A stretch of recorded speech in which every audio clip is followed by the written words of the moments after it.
This is the Hoff Time Report with Idaho Freedom Foundation President Wayne Hoffman, one of Idaho's most respected, influential public policy voices. Welcome back to another episode of the Hoff Time Report, everyone's favorite time of the year. And we're coming to you again from the Hoff Building, which is not named for me, but if liberals think that it is, it makes them get triggered. So that's why I mentioned it. I'm here today with Representative Greg Chaney, the chairman of the House Judiciary Rules and Administration Committee. It's good to have you here. Of course, I've known you for years, because in fact, I don't tell people this too often, but we used to babysit in our daycare. Your young one. That's right. He's now 19, pushing 20, and he was just a little guy when you were babysitting him. That's absolutely crazy. Anyway, glad to have you here. Welcome. How are things? Thank you. They're crazy. I'd love it to be halftime. Yeah, we all would. Right. Well, welcome. I wanted to find out about a lot of the legislation that's running through your committee, some that you have your fingerprints on, some that belong to other members of your committee. Starting first with the one that's probably gotten the most attention in the last couple of weeks, which is the targeted picketing bill. What's happening with that? We have it on the amending order. Hopefully in the next couple of days, we'll be able to go into general orders and amend it. We're looking to more narrowly define what sorts of behaviors are prohibited, so that it's clear that we're not casting too wide of a net to discourage too much, because we don't want to discourage protests. We would like to move it down the block, maybe a couple houses, but we don't want to discourage protests. So we have some language that we think will help do that. Is it the feeling that maybe the bill, and that's House Bill 195, went too far? Is that sort of a second review that maybe you want to do something different? Well, I think that there's some sense that there are members of the caucus that are uncomfortable, and it's always better to send things over 50-20 if you can, rather than 36-34. Everybody who's over there represents a group of people, and the more votes that you have, that means the more people that you've addressed the concerns of.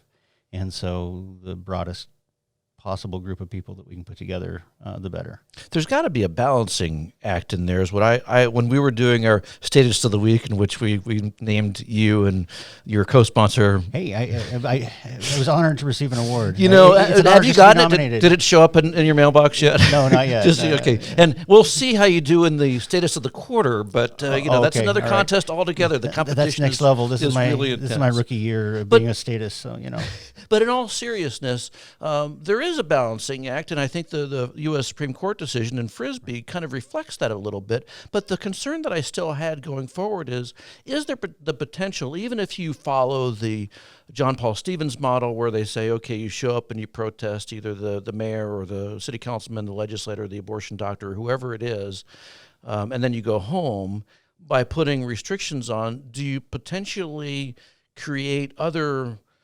areas where maybe instead of protesting the house and the adjacent house, you're going to protest the entire neighborhood in order to get your point across, and there's no restrictions on that? Are you just moving, ultimately by writing a new law, the needle and moving the problem somewhere else? Well, I think moving it somewhere else is the key, but I wouldn't necessarily designate protest as a problem. I would say certain acts of protest in certain private areas takes on the form and feel of intimidation.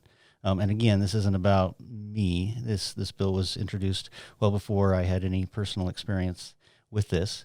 But it's the idea that, yes, we do want to move the protest. And if it does, in fact, mean marching through the neighborhood, maybe that's just fine. I think it's the feeling of just having that private bubble popped, and we sign on to, as public officials, a lot, and we're willing to take on a lot, and our police are willing to take on a lot. Prosecuting attorneys go down the list, but it's always kind of been recognized that the families are off limits, right? I think your house, right? With your house kids itself, exactly. I mean, the White House is different. It's a residence, right, and it's the seat of government. But there's been kind of this unspoken rule. Even during the Civil War, there were certain things that were off limits. And I'm not saying necessarily that homes were, because General Sherman sure liked to burn them down. But there was some sort of a limitation there. We don't want protests to stop. We want it to be in an appropriate place to an appropriate degree. If you have a strong argument and you make that strong argument, that should shape policy. If it doesn't, you're entitled to protest. But what should never move the needle on any public policy, one direction or the other, is whether or not a decision maker, a police officer, a prosecuting attorney feels that their family is in danger if they don't. And that is the antithesis of a constitutional republic, because it's the people who go to the ballot box, not the people who instill the greatest level of concern or fear or have the biggest mob. Exactly. The largest pitchforks and torches. Is there, I mean, and I kind of wonder, number one, isn't there already a place for existing statutes like disturbing the peace statutes? And number two, how would you have felt? I mean, would you have looked at it differently if the protester had showed up at your house? They didn't have the stuffed animal, which was kind of gross, and they weren't. They have like a bullhorn or something? I don't really know. Not at my house. They had the torches, the pitchforks, and the stuffed animal. Yeah. Okay. I mean, what if they just showed up with signs and silently walked back and forth? Would that have made a difference? And I don't know what you believe the bright line is there. Well, for me, in our experience, I do think it would have probably made a difference in how I felt. But ultimately, it wasn't about how I felt that irritated me. It was how my wife and my kids felt. And that was, I'm aware that I have a higher pain threshold for this sort of thing than my family does. It affects them more deeply than it does me. And moreover, I don't think it would make a difference for the family of a police officer. I initially got involved in this related to the Meridian incident. I've since heard from people showed up at the police officer's home in Meridian. The police officer who arrested the gal who was protesting in the park last year, correct, a year ago, correct. And I know that law enforcement families are especially sensitive to that. There are instances all the time nationwide and even here in Idaho where an officer acts in good faith, and sometimes they make a mistake, and sometimes they don't make a mistake, but the media portrays them as having made a mistake. And for an officer to need to leave a bunch of people on the sidewalk outside of where their spouse and children are asleep and go on with their beat doesn't make a whole lot of sense. There was a horrible tragedy in eastern Idaho just recently where the wrong person was shot. No matter what comes out of that investigation, the appropriate response is not to show up to that officer's home and convey that. You know, obviously for 20 years, I've off and on, I've known where you live, but under normal circumstances, if I were to wave my finger at you and say, Wayne, I know where you live, you would understand that to be a threat. And if I showed up to prove it. Oh, I've had that. I mean, somebody last year posted my phone number and my home address on Reddit, and then I got a lot of phone calls and people threatening to come to my house. They never did. And I've always maintained, I mean, you can, you're legally allowed to. I wish you wouldn't. I mean, you're welcome to go protest in front of the Hoff building or whatever. Don't go to people's houses. You have a constitutional right. I don't think you should do that, though. And that's kind of the distinction, I guess, in polite society is you've got to be able to, yes, you have a constitutionally protected right, and we want to protect that right. At the same time, you don't want to be unseemly, I think, in regards to how you handle disagreements in the public sphere.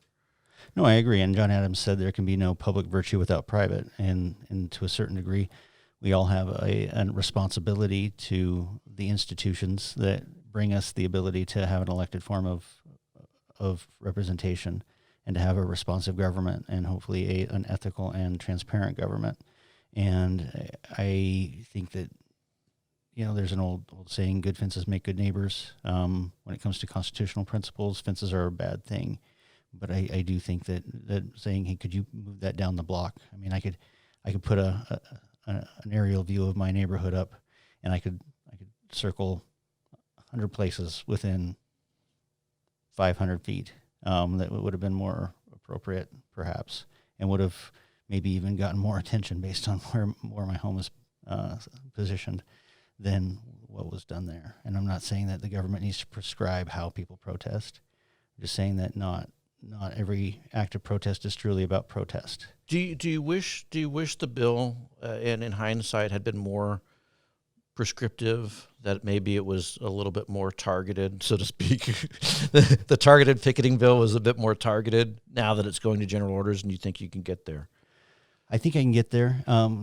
I stand by the reason we chose the language we did, and that's because it's nearly verbatim what the Arizona statute is. And the Arizona statute's been on the books. It's been since the 90s. It's been challenged and upheld, and Arizona's a fellow Ninth Circuit state. So there were, in the event there was anything specific to the Ninth Circuit that we had to be mindful of, we knew that Arizona would have already vetted that. And so rather than reinventing the wheel, we jumped to that. Utah has a bill that is going through their legislature right now. It's modeled on a Salt Lake City ordinance. It's a slightly more prescriptive, but some of the definitions I think are almost tedious. For example, they include a proximity provision in there that, as we were researching, we saw they can be appropriate, but they can also be arbitrary. We didn't want a specific proximity because if 150 feet from somebody's residence is a public library, well, a public library, public area, that's appropriate.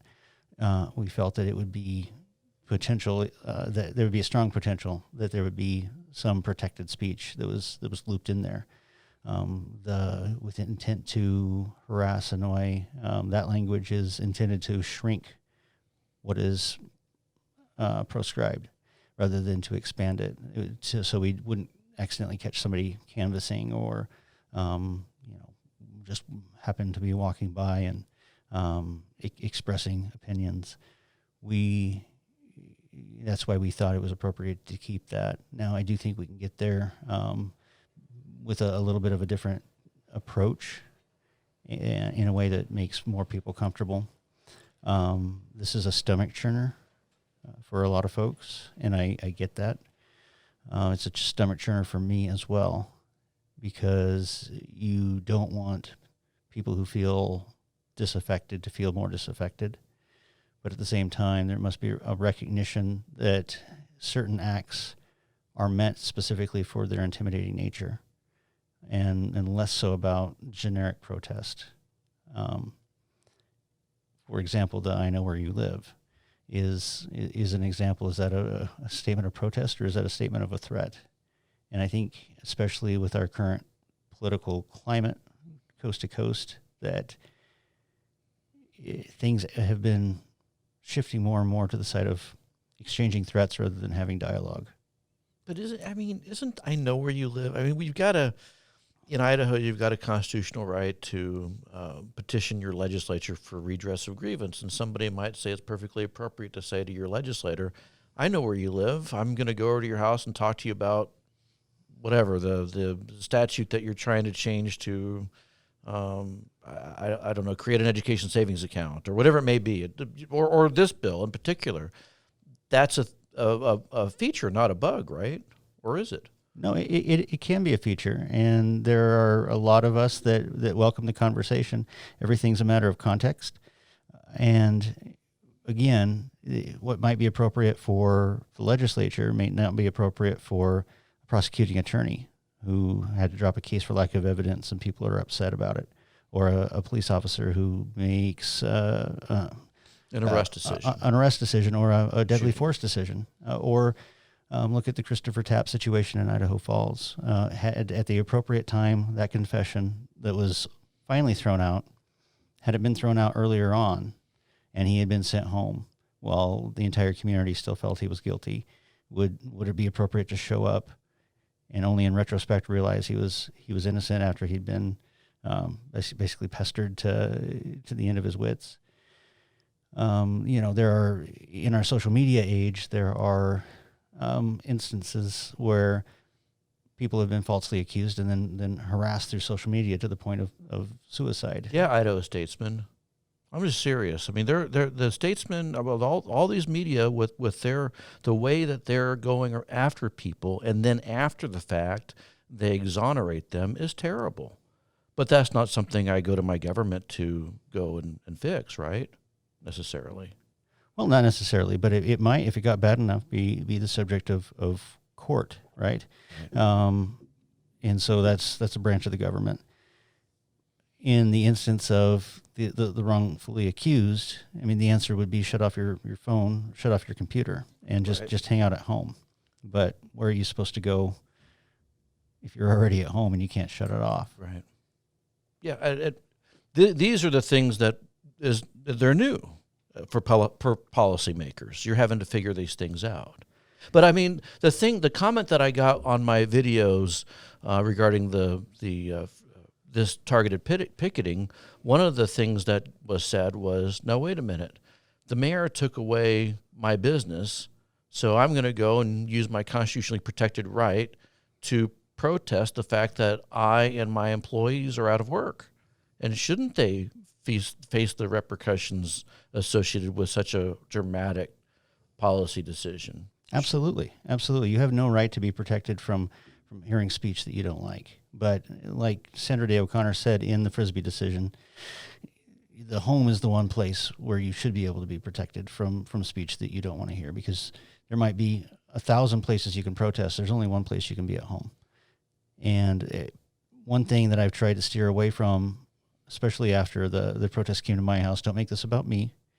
Don't make this about the underlying cause, because tomorrow there'll be one that you disagree with that somebody has sought to put into place. BLM Boise, for example, has been engaged in very similar tactics and have declared their intentions to continue to do so. So it's not necessarily whether the cause is right. I've been telling people I'm not making a judgment call, a value decision based on the underlying grievances that people have been expressing. It's, however, it's when the grievances do have merit that it's necessary for us to gut check ourselves about what an appropriate form of discourse is, even in the face of legitimate grievances. Okay, well, we could talk about this all day long, and we've got a lot of other topics that I want to get to. So you have been dealing with, and I want to try to be pithy because there's so much stuff. You're looking at my bills so you can get a preview. But you did have, now one of the things that your committee does is the House Judiciary and Rules Committee, and a rule that you looked at earlier in the session, because you seem to be doing a lot with crowd control, was a bill that, or I should say a rule change that would have prohibited certain items and displays of support in the Capitol. I guess that's not going anywhere anymore, and why? So it wouldn't have limited the displays in the Capitol in general. It would have limited the displays in the galleries of the committee rooms and in the gallery of the House and Senate. It was an effort by House and Senate leadership to standardize their expectations and reduce it to writing so that there would be uniformity, so there wouldn't be a feeling that people were being treated arbitrarily. And so as the chairman of the Rules Committee, you had a rule change. It was my responsibility to then carry the results of that conversation. Are you wedded to the results of the conversation or not? Well, I'll tell you, I saw a draft that was supposedly going to be introduced on the other side, and I looked at ours and I thought, wow, ours is way better. And so I was all excited until we introduced it. But no, I mean, but the fact of the matter is those are still the expectations, whether it's put into rule or not. We weren't trying to communicate anything new. We were trying to reduce it to writing. Chairmen have the generic blank check of maintaining decorum. What does that mean? Well, it can be slightly subjective depending on the chairman what decorum is. Traditionally, the rules for not trying to lobby from the gallery by way of expressive acts or signs put on your shirt, whatever, what have you, have been enforced. The AdWords folks were arrested multiple times, once just simply for having shirts on that said AdWords in the gallery of the House. And it was in the old days with the longer serving chairman around the House that was understood that those same standards should be enforced in the committee rooms. But it hasn't been, and we've seen people go to commit. I don't think there's anything wrong with it. People go to the committee room and they've got buttons that say "Don't raise my taxes," or they're carrying signs, or even veterans show up with their veterans hats. I've seen that many times over the years, and those might be deemed to be clothing designed to promote a political platform, or just a Trump 2020 hat. Well, the point of the rule, whether the words got there or not, was to keep the committee rooms and the gallery a place where people could come and disagree, and that the nonverbal wouldn't be so over the top that if it was a room full of Moms Demand Action, that conservatives wouldn't feel comfortable in the room, or if it was a room full of conservative Second Amendment advocates, that liberals wouldn't feel uncomfortable in the room. There's a point at which there's so much expression going on. A button, a veterans patch, that's not what we were intending to capture.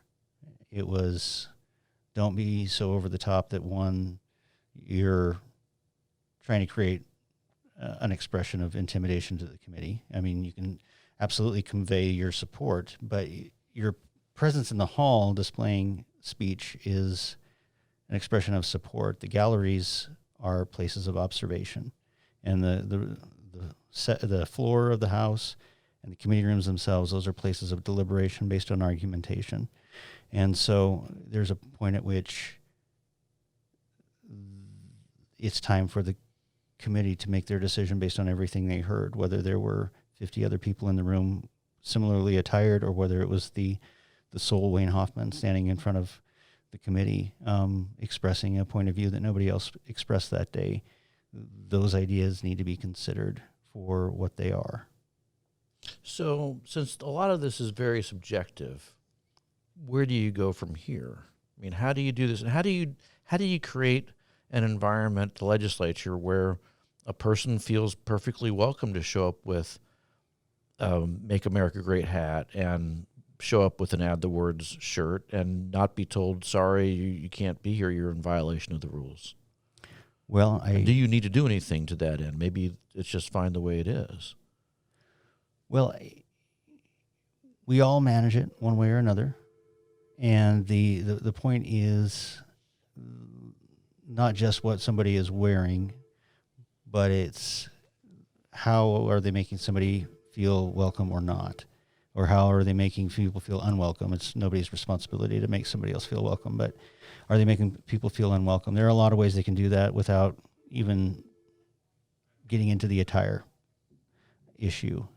I don't think that we've done a bad job of making people feel comfortable coming in and showing their support. But there have been 2 times in particular that I can recall in very recent memory in my committee where the behavior of the crowd, coupled with the visualization that everybody had the same point of view that was there, combined to make people feel uncomfortable. And I feel that whether I agree with you or not, it's my responsibility, whether you were there alone or whether you're there with a group, to make sure that you don't feel like you can't come to my committee and express your opinion.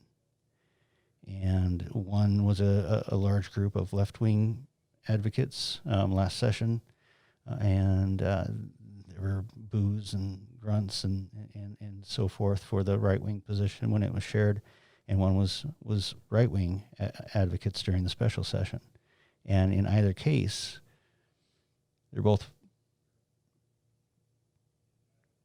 beginning to create an environment where the opposite point of view can't be expressed. And whether you agree with it or not, again, it should be. That's where it should be. So doing something is still on the table, is what I'm hearing you say. That you feel like you have to do something to put in rule the decorum. No, already in Mason's manual, chairmen have the right to maintain decorum. They do, and that's been interpreted broadly. So I don't anticipate revisiting anything in writing. We were just hoping to reduce to writing what people felt that already meant. and I certainly have no appetite to revisit it. Okay, fair enough. I wanted to talk about an issue that's pending in your committee that's gotten a lot of attention. And last year it was the ACLU's number one legislative priority, and that is the bill that they call the Fair Chance Employment Act. Got to the floor of the House last year.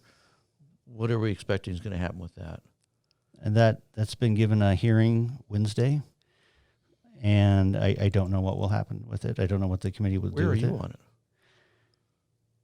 I don't know. I asked them to raise the threshold for where it would kick in from the 5 employees before it would apply.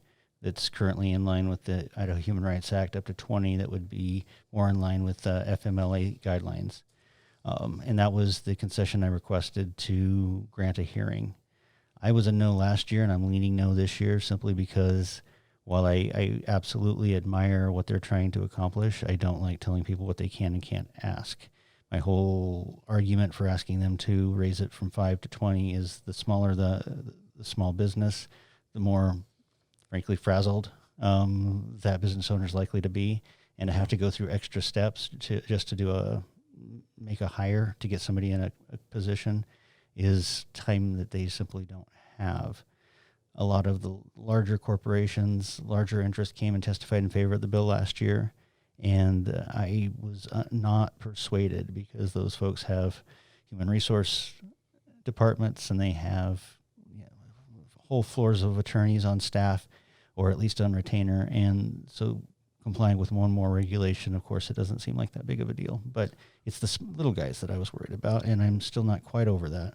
And the free speech limitation seems an issue, but I was also thinking last year's bill, and they kept it in here for this year's, seemed mean in that basically it says you can't ask anybody anything until you've offered them a job. So, you're trying to get your life back together again, and you go apply at a job, and the employer calls and says, hey, why don't you come back in? And you tell your spouse what wonderful news you have. Right. And then you pull the rug out from under them, and the statute's written that way. It's designed that way. Isn't that just horrible? That does seem a bit harsh. There were a lot of reformed folks who came in and testified in favor of it, argue that it wouldn't faze them, but I would agree with you. That seems a bit harsh. And then I also wanted to ask about, there was a bill also pending in your committee that would provide a sort of a clean slate path forward, which would say that you could potentially end up in a situation where the laws that you had violated, the crimes that you had committed, would be expunged and didn't actually take place. And that's, I think, House Bill 189. Where's that right now? I'm not sure if that has legs this year. I appreciate the concept. There's some concerns about what the courts do with their records. There's also some concern that in the manner in which this is written, that it would cause people to put things down on their federal firearms applications that would technically, under federal law, not necessarily be the case, and could land some people in hot water because they assumed that they were, for lack of a better term, they were good under state law.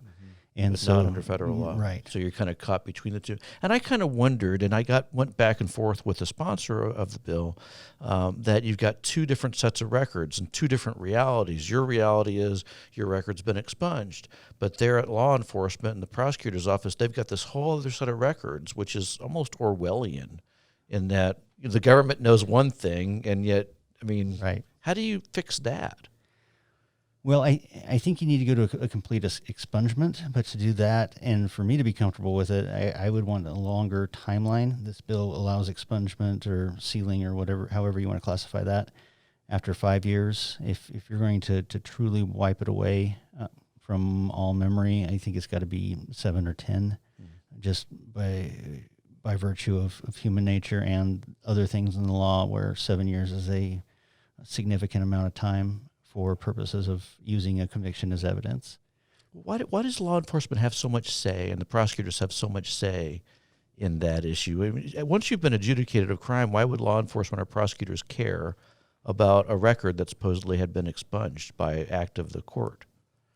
I think what their concern is, as far as why they have so much say, I don't know. We have stakeholders of all kinds that weigh in.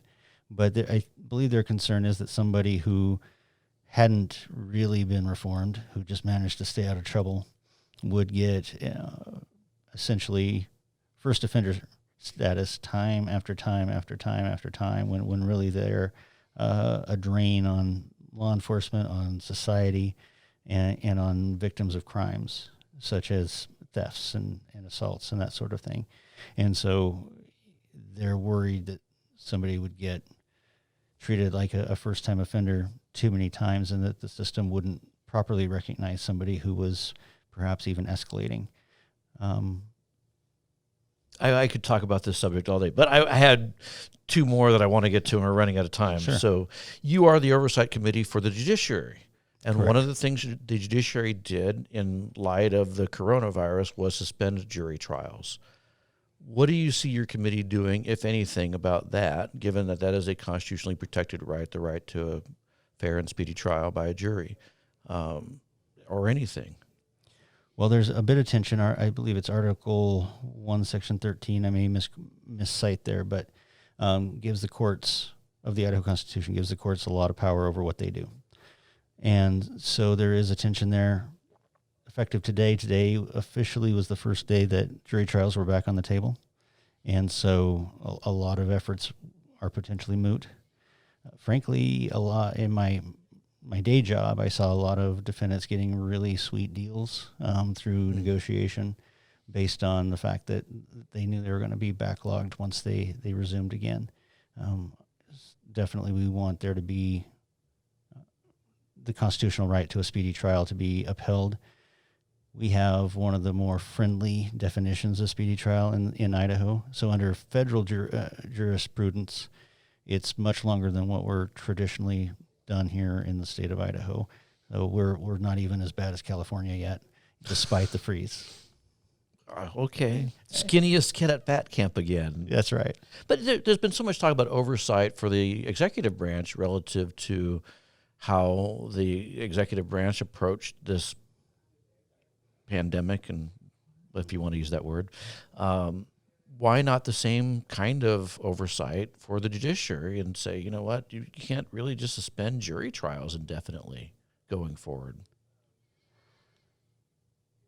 I guess the complexity of that are all the things on the back end that could cause a delay. Once you put a backstop in on delays, there could be potential issues. There was one bill that came forward this year from the courts actually to extend the amount of time that they could delay a very specific proceeding. And actually it was to put it to 14 days when 2 years ago it had been at 21 and then rolled back to 5. But in places in statute, we've made the limit on delay apply to both sides. So both the state and the person whose rights are in question. And as somebody who's represented people in those situations, sometimes that hard stop, even though it's there to make sure that the state can't deprive you of your rights without your chance to be heard longer than necessary, are nightmares for actually preparing a decent defense. And so I would say the complexity of it, plus the court's willingness to start cranking things back out again. And they mitigated somewhat on the criminal side, demanding that all prosecutors engage in mediation on the criminal cases, which was usually you can do it either by stipulation or by filing a motion and having the court grant it. But it was... You thought that was a pretty good... I thought it was at least some relief for defendants. Okay.